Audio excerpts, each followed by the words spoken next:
Bonjour à tous et bienvenue sur boursicoté.com pour cette nouvelle analyse technique Forex et matières premières avec une paire de devises euro-dollar qui continue à évoluer ici autour de cette zone des 1.1840 où nous avions ici une dynamique haussière qui avait marqué un point haut significatif proche ici de la zone de résistance des 1.19 et puis depuis nous avons eu une phase ici de stabilisation, donc on temporise ici entre les deux bandes de Bollinger autour de cette zone qui est une zone ici qui est une zone technique, 1.1830, 1.1840. Donc pour l'instant on reste ici dans une dynamique qui est plutôt haussière, on est tout de même sorti ici de cette dynamique baissière avec donc un poids haut, mais il faudrait valider ici une rupture haussière des 1.19 pour confirmer cette nouvelle dynamique haussière. Bien entendu, si les cours venaient à redescendre ici en direction de la zone des 1.17, la cassure de cette zone des 1.17 invaliderait cette poursuite de mouvement haussier au profit d'un mouvement plus baissier qui pourrait même accélérer au franchissement de cette zone de support. Sur la paire de devises livre sterling contre dollar américain, il semblerait que l'on valide ce test ici de la zone des 1.3010. Donc là aussi la configuration techniquement est en train de changer. On avait ici une forte dynamique haussière qui sont venus porter ici les cours sur cette zone des 1.3160. On a testé cette zone avant ici de commencer à consolider. Dans un premier temps, la moyenne mobile 20 exponentielle ici agit comme support. Puis on a franchi, on a retrouvé cette moyenne mobile comme zone de résistance. On a marqué un contact ici avec la bande de Bollinger inférieure avant de remonter, mais au final, on se stabilise autour de cette zone des 1.3010. Donc pour l'instant, on est sur une dynamique qui est en train de devenir baissière. On a eu un contact ici avec la bande de Bollinger inférieure. Le rebond qui a suivi n'a pas permis ici un franchissement pérenne de la moyenne mobile 20 exponentielle. Donc on pourrait bien ici valider une cassure plus pérenne de cette zone des 1.3010, auquel cas, les cours de cette paire de devises pourraient revenir ici dans un range entre cette zone des 1.3010 et le support ici des 1.2780. Et puis sur l'or, il semblerait enfin que l'on soit en train de valider la rupture ici du support oblique que j'avais mis en évidence la semaine dernière. Donc clairement ici on a une rupture donc de cette zone de support.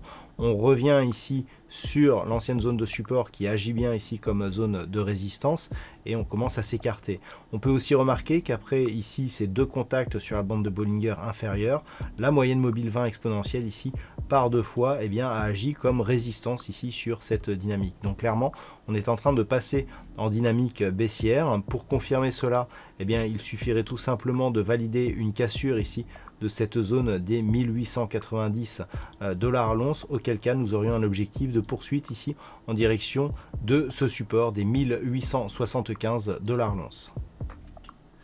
Et puis on termine avec le WTI qui ne reprendra pas une dynamique haussière. On avait ici tenté une rupture de la zone des 41,50 $ le baril avant de s'inscrire ici dans une dynamique qui était devenue baissière. Je vous avais commenté ici cette inversion de flux avec cette attaque ici sur la bande de Bollinger inférieure, un retour ici sur la moyenne mobile 20 exponentielle qui a agi comme zone de résistance et enfin la poursuite ici du mouvement. On a testé dans un premier temps la zone des 39 $ le baril et puis cette semaine on valide une rupture donc de cette zone avec des cours qui parviennent à franchir ce niveau et à continuer ici sur cette dynamique.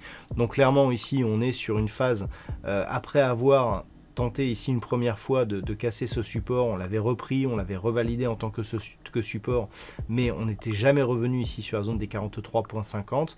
Donc clairement ici on est en train de s'inscrire dans un mouvement qui d'un point de vue moyen terme est en train de nous indiquer que nous sommes peut-être sur un changement de tendance. Ce changement de tendance il serait confirmé ici sur rupture de cette zone ici des 36,20 $ le baril avec auquel cas un objectif qui serait validé ici sur la zone des 34,60 $ le baril. Si ce scénario était réalisé, on pourrait connaître une nouvelle accélération baissière ici en cas de franchissement de cette zone des 34,60, mais clairement on on est ici sur cette zone ici de résistance que l'on voit bien à 41,60 avec ces 2 points significatifs qui ont été testés. On n'a jamais réussi à parvenir à rester ici au-delà de cette zone.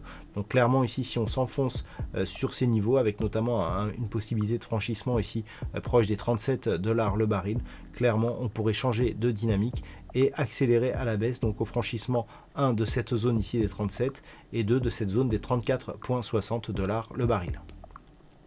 Voilà donc ce que l'on peut dire sur cette analyse technique Forex et matières premières.